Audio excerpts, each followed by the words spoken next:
Hello students, मजा में बधाई लहर में छो? सारू जशे बधाईने।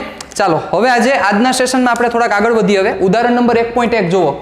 लास्ट टाइम पहला आपणे शुं भण्या हता याद करो? आपणे चार्जिंग बाय इंडक्शन एटले के प्रेरण द्वारा विद्युत भारित करवुं ई आपणे भणी गया। कई रीते भण्या? बहु मस्त रीते आखी डिस्कशन करी गया, बधुं तमने खबर ज छे। आजना सेशन में हवे आपणुं छे उदाहरण नंबर 1.1। एक धातुना गोळाने स्पर्श्या विना तमे तेने केवी रीते धन विद्युत भारित करी शकशो? मतलब के यस तमे समझी गया। लास्ट टाइम आपणे जे कर्युं ने बेटा, 1 मिनिट, लास्ट टाइम जे आपणे कर्युं एमां आपणी पासे बे गोळा हता। ई बे गोळाने तमे स्पर्शा नहोता, स्पर्शा वगर तमे एने चार्जिंग कर्युं हतुं, याद करो। पण आजे एक ज गोळो छे, ई एक ज धातुना गोळाने स्पर्श्या विना तमारे शुं करवानो छे? धन विद्युत भारित करवानो छे। केवो करवानो छे? धन विद्युत भारित। चालो तो आपणे स्टार्ट करिए, थोड़ुंक समझिए। उदाहरण नंबर आपणुं 1.1। तो सौ प्रथम आपणे शुं करिए तो के धातुनो गोळो लईए के जेने आपणे क्यां मूकेलो छे? अवाहक स्टेन्ड उपर। ओके, चलो आने आपणे अवाहक स्टेन्ड कही दईए। ओके, केवुं स्टेन्ड छे? अवाहक स्टेन्ड। चलो केनो गोळो छे? धातुनो गोळो। चलो तो सौथी पहला साथे साथे पॉइंट पण लखता जाइए। आने कही दे आकृति नंबर 1। चलो तो जोजो, ध्यान राखजो बरोबर रीते, कारण के आ प्रश्न जे छे प्रश्न 2 अथवा 3 मार्क्स में पूछाई शके बेटा। ओके, 2 और 3 मार्क्स में पूछावानी शक्यता खरी। तो चलो पॉइंट नंबर 1 ध्यान राखजो बरोबर। आकृति 1 में दर्शाव्या मुजब धातुना एक गोळाने अवाहक स्टेन्ड पर मूको। चालो हवे तमारे एने केवो करवानो छे? धन विद्युत भारित करवानो छे। एनो मतलब के शुं करवुं पड़े बेटा? याद करो जोई। तमारे जे चार्ज लई आवो एनाथी ओपोजिट विद्युत भार वाळो आया पदार्थने तमारे लई आवो पड़े, याद होय तो साहेब। याद करो बच्चाओ, आपणे कोने लई આવ્યા હતા? કાચના સળિયાને નજીક લઈ આવ્યા હતા। કાચનો સળિયો નજીક લઈ આવ્યા તો ઓલા બે ગોળાવાળા કેસમાં, જેને નથી જોયું આગલો પેલા વિડીયો જોઈ લેજો, જે બે ગોળાવાળા કેસમાં કાચના સળિયા નજીક લઈ આવ્યા હતા તો જે કાચના સળિયા બાજુનો જે હતો ગોળો, ઈ ગોળો ઋણ વિદ્યુત ભારિત થયો તો, યાદ છે? અહીંયા જો, અહીંયા શોર્ટ એન્ડ સ્વીટમાં તમને દેખાડું। આ કાચનો સળિયો પોઝિટિવ ચાર્જ હતો અને આ જે સળિયો હતો એ બચાવી ઋણ વિદ્યુત ભારિત થયો તો, યાદ કરો આ ઇલેક્ટ્રોન્સ વધારે ભેગા થયા હતા। मतलब के जे चार्ज तमारे लई आववो होय एनाथी ओपोजिट चार्ज वाळानुं इंडक्शन तमारे करवुं पड़े, एटले के प्रेरण करवुं पड़े। तो एनो मतलब अहींया तमारे कोने लई आववो छे तो के तमारे शुं करवुं छे तो के अहींया धन विद्युत भारित करवो छे, एटले ऑब्वियस छे ऋण विद्युत भारित सळियो तमारे लई आववो पड़े। चालो तो हवे आपणे न्याथी आगळ वधीए। तो एना पछीना पॉइंटमां शुं लखशुं कयो जोई मने? आ लखवानुं नथी हो, जोजो, उडाड़ी ज दઉં, खमो।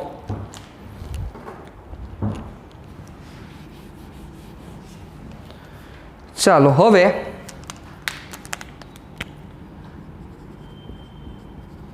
ऋण विद्युत भारित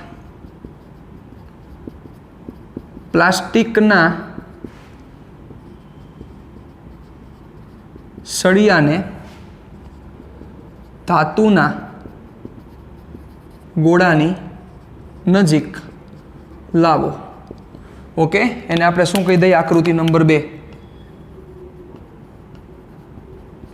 चालो तो शुं थशे विचारो जोई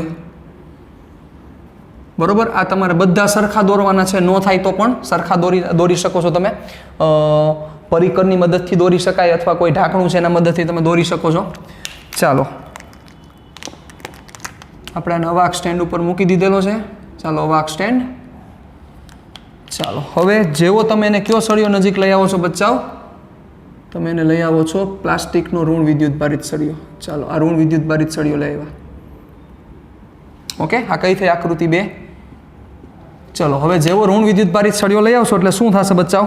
તો કે અહીંયા જે રહેલા ઇલેક્ટ્રોન્સ છે, આ ઇલેક્ટ્રોન્સ ને અપાકર્ષણ બળ કોણ દેશે? યસ, આ જે રહેલા ઇલેક્ટ્રોન્સ છે અપાકર્ષણ બળ દેશે। तो शू थशे विचारो जोई। सिंपल वस्तु है कि आ धातुना गोळामां मुक्त कोण छे तो कि इलेक्ट्रॉन बधाय मुक्त रखड़े छे। हवे जेवो आ सळियो ऋण विद्युत भार नजीक आव्यो एटले ऋण विद्युत भार ने अपाकर्षी बळ आपे विचारो। એટલે અપાકર્ષી બળ લાગવાને લીધે એ બધા ઇલેક્ટ્રોન આ બાજુ ટ્રાન્સફર થશે.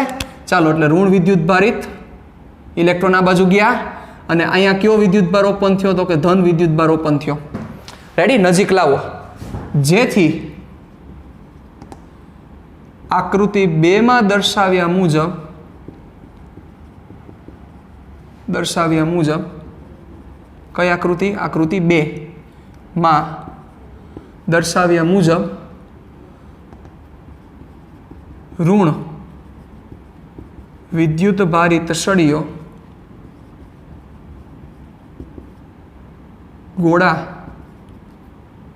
ગોળા પરના મુક્ત ઇલેક્ટ્રોન પર કેવું બળ લગાડે છે?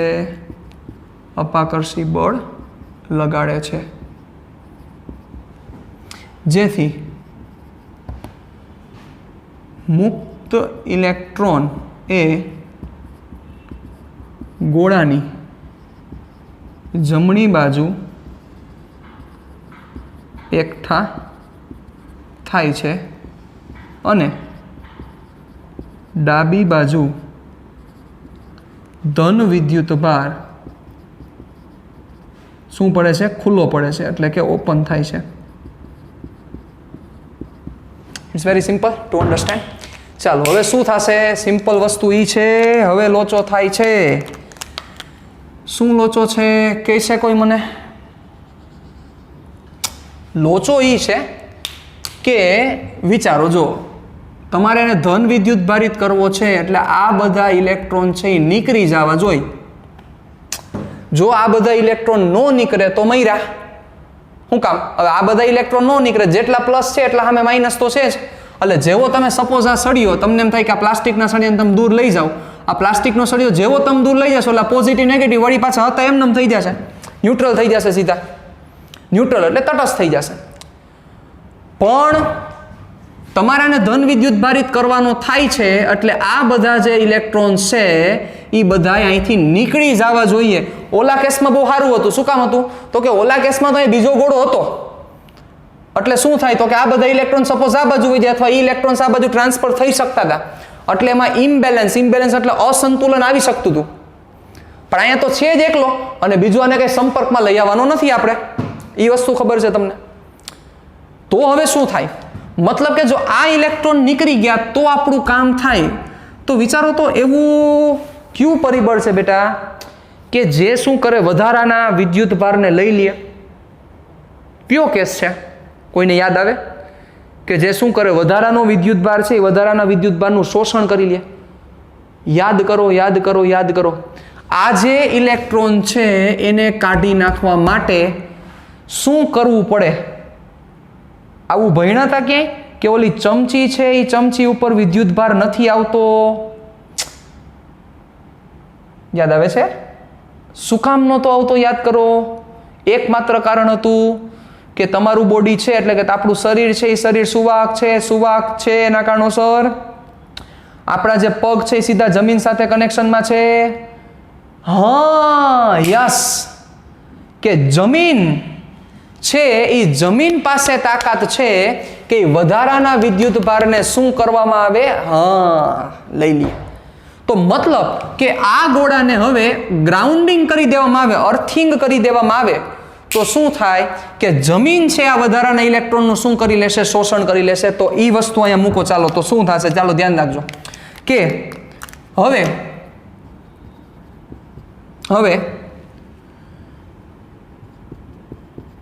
ગોળાના જમણી બાજુના ભાગને ધાતુના તાર વડે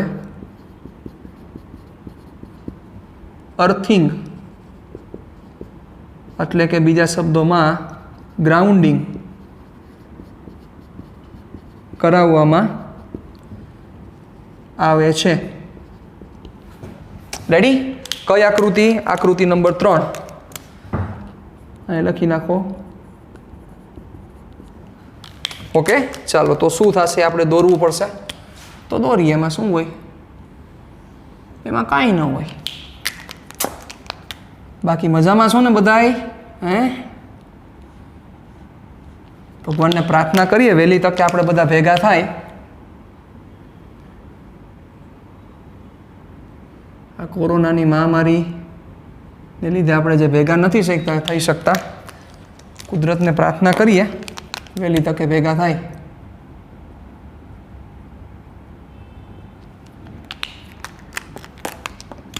ચાલો અહીંયા ગ્રાઉન્ડિંગ.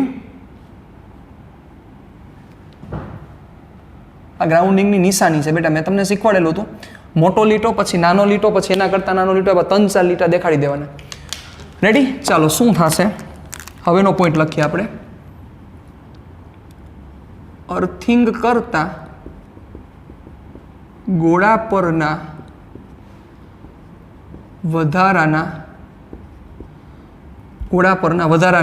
ઇલેક્ટ્રોન, અથવા વધારાના ઇલેક્ટ્રોન ન લખાય, ગોળા પરના જમણી બાજુના ઇલેક્ટ્રોન, ગોળા પરના જમણી બાજુના ઇલેક્ટ્રોન પૃથ્વીમાં શું કરે છે? પૃથ્વીમાં ચાલ્યા જાય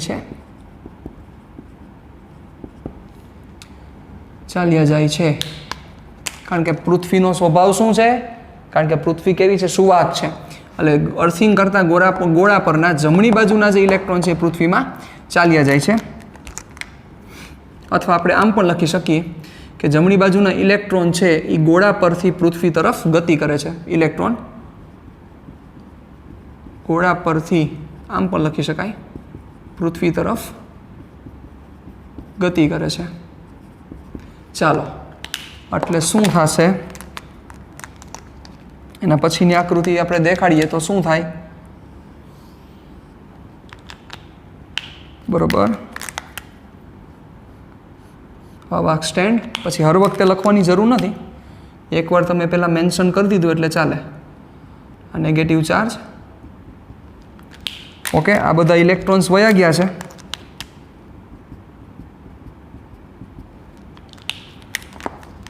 ચાલો ડન. ચાલો હવે પાછો લોચો થશે, જોજો ધ્યાન રાખજો. આ કેટલામી આકૃતિ થઈ? આપણી આકૃતિ નંબર 3. આ થઈ આકૃતિ નંબર 4. ઓકે, ચાલો હવે શું થશે? પૃથ્વી તરફ ગતિ કરે છે. કઈ આકૃતિ મુજબ આપણે લખ્યું? આ ડિસ્કશન કરીએ આપણે આકૃતિ નંબર 4. ચાલો હવે શું કરવું પડશે બચ્ચાઓ? આ ખાલી પોઝિટિવ ચાર્જ રહેવો જોઈએ. હવે વિચારો, થોડુંક મગજ આગો. જો પોઝિટિવ ચાર્જ ખાલી જોઈએ છે, હવે તમને એમ થશે કે સર એ પોઝિટિવ ચાર્જ આવી ગયો છે, આપણે તો ધન વિદ્યુતભાર જોતો તો ધન વિદ્યુતભાર આવી ગયો છે. અને આવું સમજીને જો પ્લાસ્ટિકનો સળિયો ડાયરેક્ટ તમે દૂર કરી દો તો પાછા લોચા થાય. શું કામ લોચા થાય? જેવો તમે અહીંથી પ્લાસ્ટિકનો સળિયો દૂર કરો તો પૃથ્વી શું જોશે? પૃથ્વી છે એ આ ગોળાને ધન વિદ્યુતભારિત જોશે. શું કામ? આના ઉપર ધન વિદ્યુતભાર છે. એટલે શું થશે કે જો પ્લાસ્ટિકનો સળિયો અહીંથી તમે ડાયરેક્ટ દૂર કરી દીધો તો પૃથ્વી આ ધન વિદ્યુતભારિત જોવે છે. તો પૃથ્વીનું કામ શું છે? ઋણ વિદ્યુતભારિત હોય તોય તટસ્થ કરવો, ધન વિદ્યુતભારિત હોય તોય તટસ્થ કરવો. તો હવે જેવો તમે અહીંથી આ સળિયો લઈ લેશો તો પૃથ્વી અને ધન વિદ્યુતભારિત જોવે તો પૃથ્વી શું કરે? ઋણ વિદ્યુતભાર આપે. એટલે વળી પાછા જે ઓલા ઇલેક્ટ્રોન પૃથ્વીએ લઈ લીધા હતા એ ઇલેક્ટ્રોન વળી પાછા આવી ગયા. તો તમને પ્રશ્ન થશે, નો થાય તો હું સામે કરું, તમને એવો પ્રશ્ન થવો જોઈએ કે સર તો અહીંથી ખાલી ઇલેક્ટ્રોન્સ જ કેમ ગયા? તો કે આ ઇલેક્ટ્રોન તો આના અપાકર્ષણને લીધે ઓમે આ બાજુ હતા જ. એટલે પૃથ્વીએ તો આને પોઝિટિવે જોયો, નેગેટિવે જોયો. તો એ નેગેટિવ એટલે લઈ શકી પૃથ્વી માત્ર ને માત્ર કારણ કે પોઝિટિવ ચાર્જ છે એને કોને ખેંચીને રાખેલો છે? યસ, આ સળિયાએ. એટલે આ સળિયાને લીધે આ પોઝિટિવ ચાર્જ અહીંયા રહેલો છે એ આકર્ષણને લીધે આ પોઝિટિવ ચાર્જને કોઈ ઇફેક્ટ કરી શકતું નથી. પણ આ ઇલેક્ટ્રોન તો ફ્રી છે સાહેબ. એટલે શું થશે કે જેવું અહીં અર્થિંગ થયું એટલે પૃથ્વી શું જોશે? યસ, આ છેડો નેગેટિવ છે એટલે પૃથ્વી સીધા ઇલેક્ટ્રોન લઈ લેશે.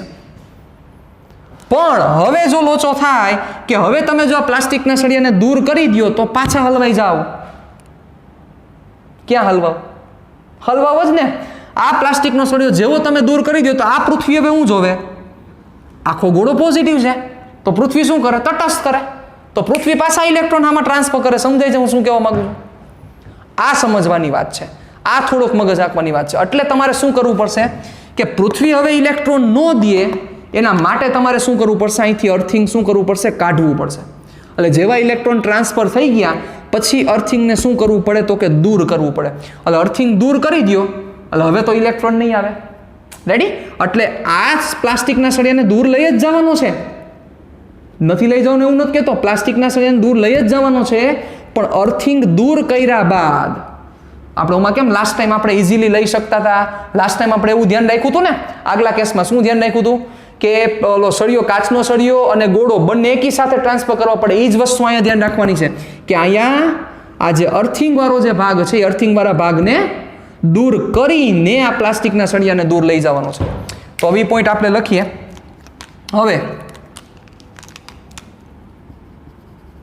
હવે ધ્યાન રાખજો. હવે અર્થિંગ તાર દૂર કરીને પ્લાસ્ટિકના સળિયાને ધાતુના ગોળાથી દૂર લઈ જવામાં આવે છે. ઓકે, ચાલો તો બચ્ચાઓ હવે વિચારો, આ અર્થિંગ તાર દૂર કરી દો અને પ્લાસ્ટિકના સળિયાને દૂર લઈ જાવ તો આ પોઝિટિવ ચાર્જ કેવો થશે? સમાન રીતે વિતરિત થઈ જશે. Simple, short and simple, complete થઈ ગયું. તો આપણે શું લખી શકીએ કે જેથી, સાંભળજો બરોબર, જેથી ધાતુના ગોળા પરનો ધન વિદ્યુત ભાર સમાન રીતે વિતરિત થાય છે. કઈ આકૃતિ? યસ, હવે છેલ્લી આકૃતિ કરી નાખાય. આકૃતિ 5. ઓકે,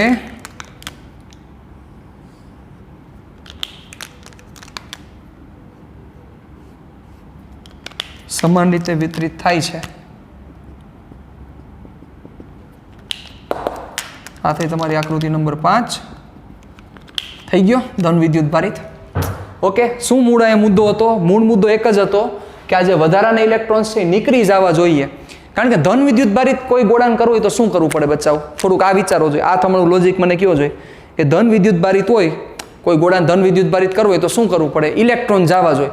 હવે આ ઇલેક્ટ્રોનને જ કાઢવા મેઇન હતા કે જે આપણે આ રીતના અર્થિંગના મારફતે કાઢ્યા. રેડી? ડન?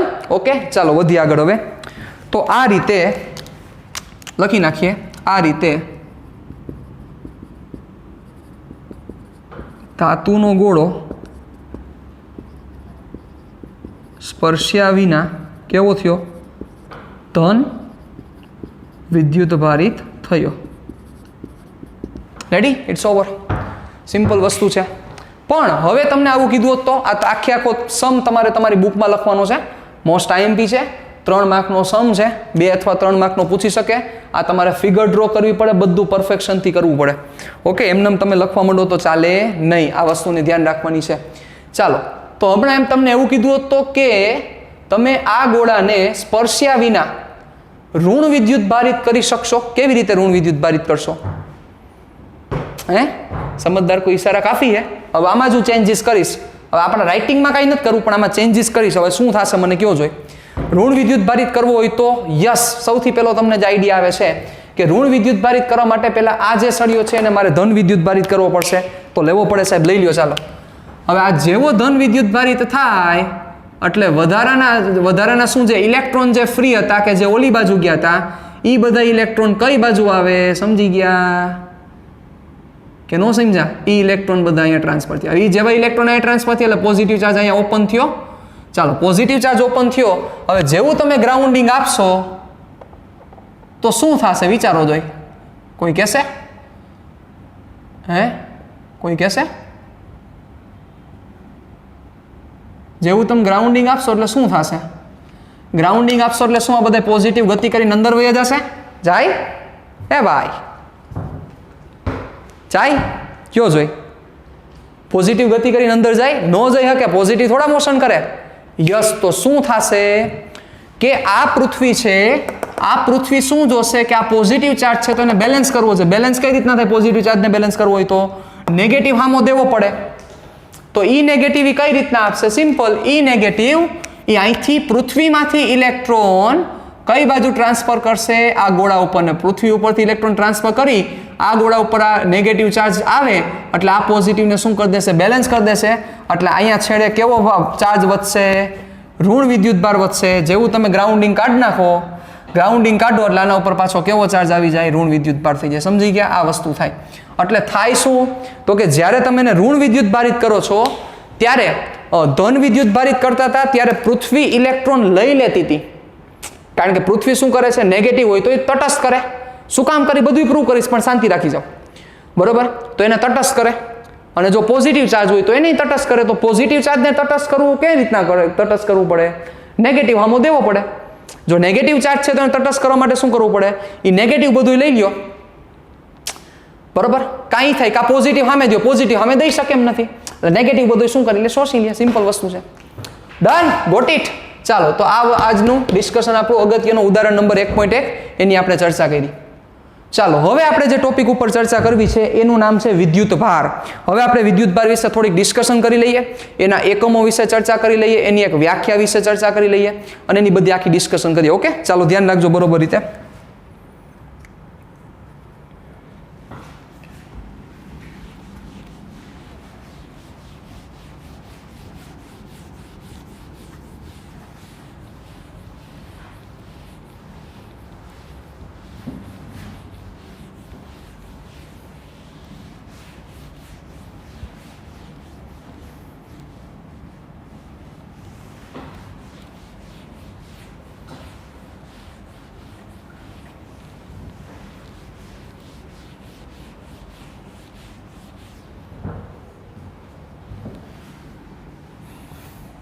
ચાલો, તો હવેના આપણા ટોપિકમાં આપણે ડિસ્કશન કરીએ છીએ વિદ્યુત ભાર. તમને થશે કે સર અત્યાર સુધી શું કરતા હતા? એ જ કરતા હતા, પણ હવે એના એકમ અને એ બધી પણ આપણે સાથે સાથે ચર્ચા કરી લઈએ. ઓકે, ચાલો જુઓ. વિદ્યુત ભાર ઇંગ્લિશ વર્ડ સાથે સાથે કહેતો જઈશ અને યાદ પણ રાખવાના છે તમારે. ઇંગ્લિશમાં કહેવાશે ને ઇલેક્ટ્રિક ચાર્જ. શું કહેવાશે? Electric charge. ચાલો, તો સૌથી પહેલો પોઈન્ટ શું આવે? સૌથી પહેલા કોઈ પણ વસ્તુ વિશે આપણે વાત કરતા હોય તો સૌથી પહેલા મગજમાં શું આવે? એની વ્યાખ્યા. તો આનો જવાબ એ છે કે વિદ્યુત ભારની કોઈ વ્યાખ્યા નથી. જેમ દળની કોઈ વ્યાખ્યા નથી. દળની કોઈ વ્યાખ્યા છે? તો તમે એમ કહેશો કે સર દ્રવ્યના જથ્થાને મોલ કહે છે. બચાવ, એ જે તમે બોલો છો એ એનો ગુણધર્મ છે, એની વ્યાખ્યા નથી સાહેબા. તમે દળ વિશે જે કાંઈ પણ બોલો એ બધું એના ગુણધર્મ છે, એની વ્યાખ્યા નથી. દળ અને વિદ્યુત ભારની વ્યાખ્યા માટે બચાવ ખૂબ જ મોટા મોટા એક્સપેરિમેન્ટ ચાલી રહ્યા છે અત્યારે. LHC લાર્જ હેડ્રોન કોલાઇડરનું કદાચ તમે નામ સાંભળ્યું હોય તો એના ઉપર ઘણા બધા આખા પ્રોસેસ ચાલી રહી છે એના ઉપર દળ અને વિદ્યુત ભારની વ્યાખ્યા મેળવવા માટે કે શું છે, મતલબ કે દળ અને વિદ્યુત ભારનો બેઝિક કોન્સેપ્ટ શું છે એ સમજવા માટે. અને એ બંને માટે અત્યારે નોબેલ પારિતોષિક રાખેલા છે એમને કે જો દળ અને વિદ્યુત ભારની વ્યાખ્યા મળી જાય ને તો એના નોબેલ પારિતોષિક આપણે દઈ દઈએ, પણ મળતા નથી અને ખૂબ જ એના ઉપર વર્કિંગ ચાલી રહ્યું છે. એટલે કહેવાનો મતલબ દળ અને વિદ્યુત ભાર એ બંને દ્રવ્યનો આંતરિક ગુણધર્મ છે, ઇન્ટરનલ પ્રોપર્ટી છે. આંતરિક એટલે અંદરનો ગુણધર્મ છે. એટલે આપણે શું લખવું પડશે? વિદ્યુત ભાર છે એ પહેલો પોઈન્ટ દ્રવ્યનો કેવો ગુણધર્મ છે? આંતરિક ગુણધર્મ છે. કેવો ગુણધર્મ છે? આંતરિક ગુણધર્મ છે. ચાલો, તો હવે એના પછી શું આવે તો કે વિદ્યુત ભારના પ્રકાર છે. તો કે હા, ખબર જ છે પ્રકાર. વિદ્યુત ભારના મુખ્યત્વે બે પ્રકાર છે. મુખ્ય બે પ્રકાર. ઓકે, ચાલો, સૌથી પહેલો કયો તો કે પહેલો છે એને કહેવાય ધન વિદ્યુત ભાર. બીજો કહેવાશે એને ઋણ વિદ્યુત ભાર.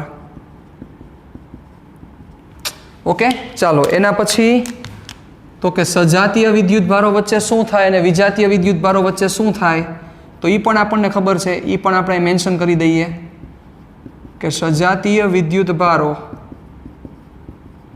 વચ્ચે અપાકર્ષણ, શોર્ટ એન્ડ સ્વીટમાં જ લખવું છે, આપણે જાજુ નથી લખવું, અને વિજાતીય વિદ્યુત ભારો વચ્ચે શું જોવા મળે છે? આકર્ષણ જોવા મળે. સજાતીય વિદ્યુત ભારો વચ્ચે અપાકર્ષણ અને વિજાતીય વિદ્યુત ભારો વચ્ચે આકર્ષણ. ચાલો, તો હવે પ્રશ્ન થશે કે સર વિદ્યુત ભાર છે કેવી રાશિ છે? ઓબ્વિયસ છે, વિદ્યુત ભારને દિશા ન હોય બેટા, એટલે વિદ્યુત ભાર છે કેવી રાશિ છે? વિદ્યુત ભાર છે એ અદિશ રાશિ છે. તો હવે પાછો પ્રશ્ન થશે, રાશિ હોય તો એના એકમ હોય. યસ, એકમ છે. એ રાશિનો એકમ છે, રાશિનો એકમ મહાન scientist Charles Augustine D coulomb. 3 નામ નથી, એક જ છે. પણ આપણે એમ નથી કહેતા છગન ભીમજી રામાણી, છગન ભીમજી ઓલા, નામ નથી દેતા. એમ ચાર્લ્સ ઓગસ્ટિન ડી કુલમ, એની યાદમાં કુલંબ તરીકે એને ઓળખવામાં આવે છે અને કેપિટલ સી વડે દેખાડવામાં આવે. કેના તરીકે? Capital C.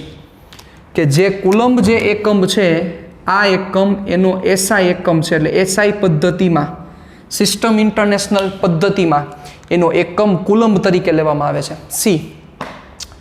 તો પાછો પ્રશ્ન હવે થશે, પ્રશ્ન ઉપર પ્રશ્ન જ થવાના છે તમને કે સર તો આ એક કુલંબની વ્યાખ્યા શું છે? એક કુલંબ કોને કહેવાય? તો એ વ્યાખ્યા સમજવા માટે, કારણ કે ભૌતિક રાશિની વ્યાખ્યા ન હોય પણ એના એકમની તો વ્યાખ્યા હોય જ, કારણ કે એકમ તો વ્યાખ્યાયિત કરવો જ પડ્યો હોય ને જે તે સમયે, કે તમારે આને એક કુલંબ કહેવાનું. ભૌતિક રાશિની વ્યાખ્યા ન હોય એવું બની શકે, જેમ કે વિદ્યુતભારની વ્યાખ્યા નથી, એવી જ રીતે દળની વ્યાખ્યા નથી. તો દળ જે રાશિ છે એનો એકમ કોણ છે? તો કે કિલોગ્રામ. તો કિલોગ્રામની તો વ્યાખ્યા હોય જ. 1 કિલોગ્રામની વ્યાખ્યા કોને કહેવાય? એ તો છે જ, આપેલી જ છે, તમને યાદ નહીં હોય કદાચ. એમ એક કુલંબની વ્યાખ્યા તો છે જ, વિદ્યુતભારની વ્યાખ્યા નથી. વિદ્યુતભાર નામની જે રાશિ છે એની વ્યાખ્યા નથી, પણ એક કુલંબની તો વ્યાખ્યા છે જ. કઈ રીતના મળશે? તો એના માટે તમારે ધોરણ 10 ને થોડુંક વાગડવું પડશે, બરોબર? એના માટે એક વસ્તુ પહેલાં યાદ કરાવી દઉં તમને, વિદ્યુતભારનો સંકેત. ચાલો, સંકેત આપણે કે જનરલી કેના સ્વરૂપે દેખાડશું?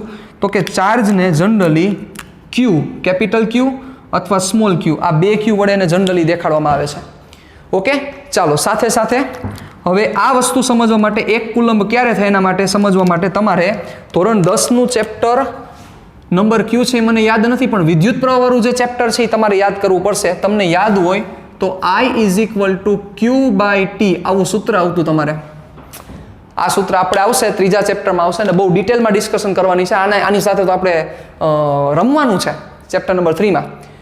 પણ અહીંયા આપણે ડિસ્કશનમાં ઉતરીએ તો હવે અહીંથી મારે 1 કુલમની ડેફિનેશન દેવી છે. આ ફોર્મ્યુલા તમને યાદ હોવું જરૂરી છે. તો શું થશે? ચાલો ધ્યાન દેજો. Q = I × T, Q આ T, આવું યાદ રાખી શકાય. Q = IT, Q આ T. ઓકે, ચાલો હવે જોજો બરોબર રીતે. હવે મારે 1 કુલમ અહીંયા લઈ આવવાના છે. તો 1 કુલમ અહીંયા ક્યારે આવે વિચારો જોઈએ? તો કે આ પણ 1 હોવો જોઈએ અને આ પણ 1 હોવો જોઈએ. એટલે 1 એમ્પિયર અને 1 સેકન્ડ.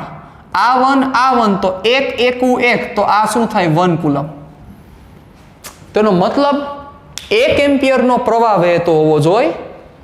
1 સેકન્ડ તમે સમય આપો તો જે વિદ્યુત ભારનું વહન થાય 1 કુલંબ થાય.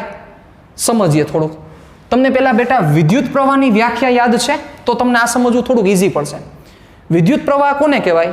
તો કે એકમ સમયમાં પસાર થતો, વહન પામતો વિદ્યુત ભારનો જથ્થો. આ શોર્ટ એન્ડ સ્વીટમાં, બાકી ડિટેલમાં આખી એની વ્યાખ્યા છે, બરોબર? એકમ સમયમાં વાહકના આડછેદ અને લંબ પસાર થતા વિદ્યુત ભારના જથ્થાને વિદ્યુત પ્રવાહ કહેવાય. એ તો મને ખબર જ છે, પણ આપણે એટલું લાંબુ કાંઈ બોલવું નથી. મતલબ કે એનો મિનિંગ એવો થાય કે 1 સેકન્ડ તમે આપો તો 1 સેકન્ડમાં કેટલો વિદ્યુત ભાર પસાર થયો એ વિદ્યુત ભારના જથ્થાને શું કહેવામાં આવે છે? એને 1 કુલમ આપણે મીન્સ કે એને પ્રવાહ કહેવામાં આવે, એકમ સમયમાં પસાર થતા વિદ્યુત ભારના જથ્થાને. તો હવે મારે તો 1 કુલમની વ્યાખ્યા દેવી છે, તો મારે શું કહેવું પડે? સમજજો બરોબર. ચાલો ધ્યાન રાખજો.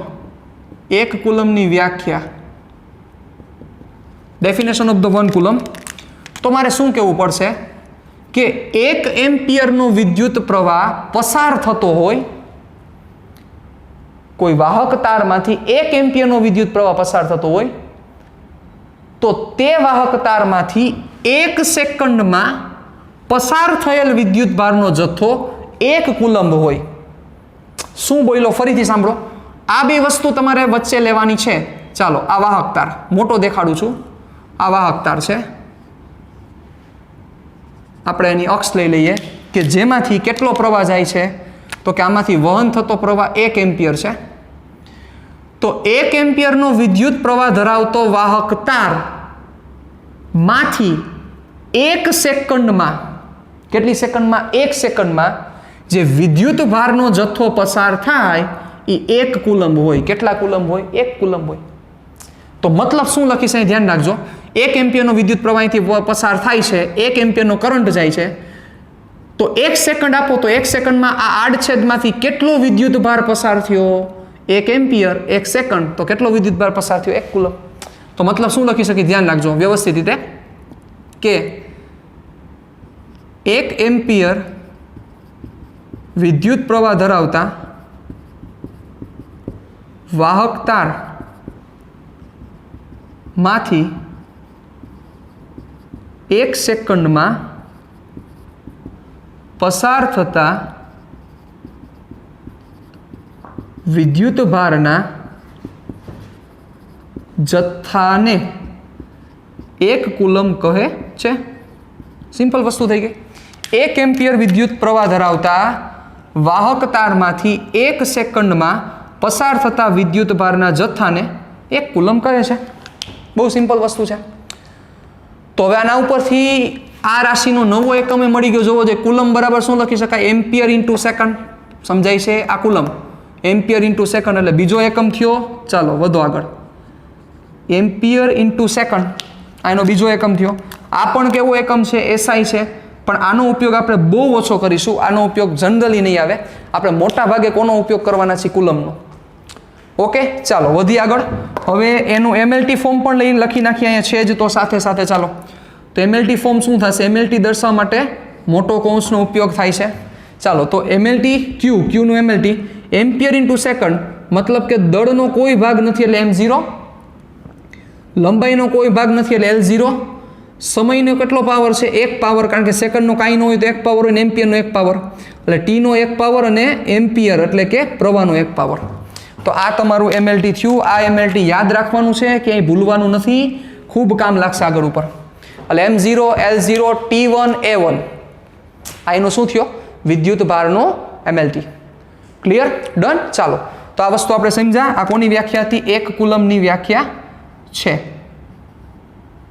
ચાલો, પણ 1 કુલંબ છે એ બહુ મોટો વિદ્યુત ભાર છે. એ તમને એકાદ બે લેક્ચરમાં ખબર પડી જશે. તો એના નાના એકમો ક્યાં છે? તો એના નાના એકમો કે જેનો આપણે મોટા ભાગે ઉપયોગ કરવાના છીએ, તો કે એના નાના એકમોમાં આવશે મિલીકુલમ, માઇક્રોકુલમ, નેનોકુલમ. મોટા ભાગે આપણે આનો ઉપયોગ કરવાના છીએ. અને આનું અને કુલમ વચ્ચેનું શું કનેક્શન છે મોટા ભાગે ખબર હશે, પણ તેમ છતાં કહી દઉં એકવાર. 1 મિલીકુલમ એટલે 10⁻³ coulomb, 1 microcoulomb is equal to 10⁻⁶ microcoulomb, અને 1 nanocoulomb is equal to 10⁻⁹ 10⁻⁹ coulomb. Ready? Done? હજી એક વસ્તુ આપણે એક જોઈએ કે જે તમને કામ લાગશે, કે વિદ્યુત ભારનો આ હતો એ એસઆઈ એકમ હતો. હવે આપણે વિદ્યુત ભારના સીજીએસ એકમ ઉપર આપણે જો ચર્ચા કરીએ તો સીજીએસ એકમ, વિદ્યુત ભારનો સીજીએસ એકમ, એ સીજીએસ એકમને ઇલેક્ટ્રોસ્ટેટિક યુનિટ કહેવામાં આવે છે. ઇલેક્ટ્રોસ્ટેટિક યુનિટ ESU એટલે એને કહેવાય ઇલેક્ટ્રોસ્ટેટિક યુનિટ. ઓકે, અથવા સ્થિત કુલંબ કહેવામાં આવે છે. શું કહેવામાં આવે છે? એનું બીજું નામ છે સ્થિત કુલંબ. બરોબર? આ એનો સીજીએસ એકમ છે. તો હવે પ્રશ્ન થશે કે સર 1 કુલમ અને ESU વચ્ચેનો સંબંધ શું છે? એ સંબંધ પણ તમને કહી દઉં. 1 coulomb is equal two 3 × 10⁹ ESU. Ready? 1 coulomb is equal two 3 × 10⁹ ESU. મતલબ કે 3 × 10⁹ ESU ભેગા થાય ત્યારે 1 કુલમ થાય. એટલે સમજો જ છો કે કુલમવાળો જે એકમ છે એ ESU કરતાં ઘણો મોટો છે. પણ આ ક્યારે યુઝ થાય તો કે આ CGSમાં જ યુઝ થશે, બીજે ક્યાંય યુઝ થશે નહીં. ક્લિયર? ચાલો હવે ની ડિસ્કશનને આગળ વધારીએ. તો હવે આપણે દ્રવ્યના મૂળ 3 કે જેના ઉપર દ્રવ્ય બનેલું છે, દ્રવ્યના મૂળભૂત કણો જો જોવા જાય તો 3 અત્યારે જેને માનવામાં આવે છે, ઇલેક્ટ્રોન, પ્રોટોન અને ન્યુટ્રોન. આ ત્રણેય પાસે કેટલો વિદ્યુત ભાર છે એ યાદ રાખવાનો છે, અને સાથે સાથે ત્રણેયના દળ કેટલા છે એ પણ યાદ રાખવાનું છે. એ અહીંયા હું મેન્શન કરું છું. ઓકે, ચાલો ધ્યાન રાખજો. બરોબર? ખબર છે તો સારી વાત છે, નથી ખબર તો નથી સારી વાત, પણ હવે સારી વાત કરી નાખવાની છે. ચાલો, તો દ્રવ્યના મૂળભૂત કણો. ચાલો, તેમાં સૌથી પહેલો કણ છે જેના વિશે આપણે ચર્ચા કરીએ, ઇલેક્ટ્રોન. ઓકે, હવે એના દળ વિશે ચર્ચા કરો એટલે ME વાંચવાનું. આને આમ માસ ઓફ ઇલેક્ટ્રોન. E છે એ સફિક્સમાં છે. બરોબર? સફિક્સ એટલે ક્યાં હોય તો કે નીચે દેખાડેલો હોય. માસ ઓફ ઇલેક્ટ્રોન એટલે ઇલેક્ટ્રોનનું દળ 9.11 × 10⁻31 કિલોગ્રામ, કે જેને જનરલ કેસમાં આપણે 9.1 તરીકે લખીશું. બરોબર? આ ઇલેક્ટ્રોનનું દળ છે. ઇલેક્ટ્રોન પરનો વિદ્યુત ભાર, ઓકે, જેને આપણે E વડે દેખાડશું. ઇલેક્ટ્રોન ઉપરનો જે વિદ્યુત ભાર છે એને આપણે E વડે દેખાડશું. E માઇનસ વડે પણ દેખાડાય છે. ઘણા બધા એના નોટેશન છે, આપણે એમાં જાજુ નથી પડવું, પણ E વડે પણ દેખાડી શકાય. હજી એક વસ્તુ દેખાડીએ આપણે, Q ઓફ E. શું વાંચશો? Charge of electron. Q of E એટલે ચાર્જ ઓફ ઇલેક્ટ્રોન, મતલબ કે ઇલેક્ટ્રોનનો વિદ્યુત ભાર. ઓકે, QE, જેની વેલ્યુ છે -1.60 × 10⁻19 કુલમ. ખાસ ધ્યાન આપજો. ઇલેક્ટ્રોનનો વિદ્યુતભાર કેટલો છે? -1.60 × 10⁻19 કુલમ.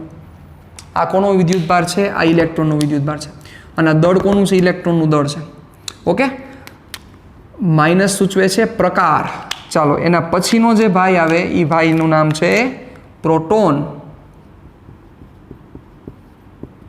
તો સૌથી પહેલા યાદ રાખવાનું છે માસ ઓફ પ્રોટોન, એટલે કે પ્રોટોનનું દળ. MP કેટલું થશે? પ્રોટોનનું દળ 1.6723 × 10⁻27 kg. Mass of proton 1.6723 × 10⁻27 kilogram. ચાલો, હવે કોણ આવશે? Charge of proton, QP. એટલે વચવાનું શું? ચાર્જ ઓફ પ્રોટોન, પ્રોટોનનો વિદ્યુત ભાર. E છે +1.60 × 10⁻19 કુલમ. જોયું? ઇલેક્ટ્રોનના ચાર્જ કરતાં પ્રોટોનનો ચાર્જ છે એ વિરુદ્ધ પ્રકારનો છે. પણ આ બંનેને ઊંધું કરી નાખો ને, ઊંધું, તો એ ફિઝિક્સને કાંઈ ફેર પડતો નથી. પણ પછી યાદ રાખવું પડે કે ઇલેક્ટ્રોનને જો પોઝિટિવ લ્યો છો તો પ્રોટોનને કેવો લેવો પડે? નેગેટિવ. એટલે આપણે ઊંધું કરવું કાંઈ નથી. ઓકે, ચાલો, એના પછી ત્રીજું કોણ વધ્યું? હવે ન્યુટ્રોન. હજી ઘણા બધા કણ છે, પણ આપણે એમાં જે બેઝિકલી જે યાદ રાખવાના છે, જે મહત્વના છે, એના ઉપર આપણે ફોકસ કરીએ. એટલે MN, mass of neutron 1.6748 × 10⁻27 kg. વિચારો બચાવ કે આ દળ કેટલું ઓછું છે. આ ત્રણેય દળ જોવો, પહેલું, બીજું અને ત્રીજું, કેટલું ઓછું દળ છે. સાથે સાથે આ ચાર્જ જોવો કે કુલમનો 10⁻19 ભાગ છે. બેટા, કુલમનો 10⁻19 ભાગ એટલે કેટલો નાનકડો ભાગ થાય. બરોબર? આ દળ કેટલું ઓછું છે. મગજ આંકો, કિલોગ્રામ તમે રાખો એટલે આને પોઈન્ટ અહીંયા લઈ લો ને એટલે 10⁻30 થાય. એટલે 0.30 મીંડા પછી 911 એટલો ઇલેક્ટ્રોન નાનો છે. 0.30 મીંડા પછી 911. એટલે 0 પોઈન્ટ કરી દેવાનો, પછી 30 મીંડા કરવાના, પછી તમે 911 લખો. એટલે એટલો નાનો આ ઇલેક્ટ્રોન છે. વિચારો ખાલી. કલ્પના કરો. એના કારણોસર જ આપણે એને જોઈ નથી શકતા. એવી જ વાત પ્રોટોનની વિચારો જોઈ. કેટલું દળ નાનું છે. અને આગળ ખેંચી લો એટલે 26 થાય અને આ લેફ્ટ સાઈડ લઈ લો એટલે 26 થઈ જાય. તો 0.26 મીંડા પછી આ 0.26 મીંડા પછી આ વેલ્યુ સાહેબ. એટલે ઓબ્વિયસ છે, તમે સમજી શકો છો કે ઇલેક્ટ્રોન હતું એ 0.30 મીંડા પછી આવ્યું હતું, પ્રોટોન 0.26 મીંડા પછી આવ્યું. તો તમે એટલું સમજી શકો કે પ્રોટોન છે એ પ્રોટોન ઇલેક્ટ્રોન કરતાં ભારે છે. સમજી શકાય વાત છે. એવી જ રીતે ન્યુટ્રોન વિચારો. ન્યુટ્રોન પ્રોટોન કરતાં થોડોક જ ભારે છે. જુઓ અહીંયા 2 3 છે, જુઓ, અને અહીંયા 4 8 છે. બાકી કંઈ ફેર નથી. એટલે ઘણીવાર એપ્રોક્સિમેટ આ બંનેને કેવા લેવામાં આવે છે, સેમ પણ લેવામાં આવે છે. એમાં કંઈ મૂંઝાવાનું છે નહીં. ચાલો હવે charge of neutron QN, charge of neutron. તો ન્યુટ્રોનનો ચાર્જ 0 કુલમ છે, એટલે ન્યુટ્રોનને વીજભાર રહિત માનવામાં આવે છે. કેવો માનવામાં આવે છે? વીજભાર રહિત. કેવો માનવામાં આવે છે? વીજભાર રહિત આ ન્યુટ્રોનને. રેડી? તો આપણે વિદ્યુતભાર વિશે આજે ચર્ચા કરી. આ બધી વેલ્યુ, બધી વસ્તુ સમજીને યાદ રાખવાની છે. કેટલો નાનકડો આ છે, આ કેટલો નાનો વિદ્યુતભાર કહેવાય, આ કેટલો મોટો વિદ્યુતભાર છે એ આવશે એટલે તમને ખબર પડશે. ESU, આ એનો MLT, આ બધી ડિસ્કશન્સ, બધી વસ્તુ યાદ રાખવાની છે મસ્ત રીતે. હવે નેક્સ્ટ સેશનમાં જ્યારે આપણે મળશું ત્યારે વિદ્યુતભારના ગુણધર્મ વિશે આપણે ચર્ચા કરવાની છે. તો મળીએ પાછા નેક્સ્ટ સેશનમાં. टाटा बाय बाय, सिया, फिर मिलेंगे चलते चलते.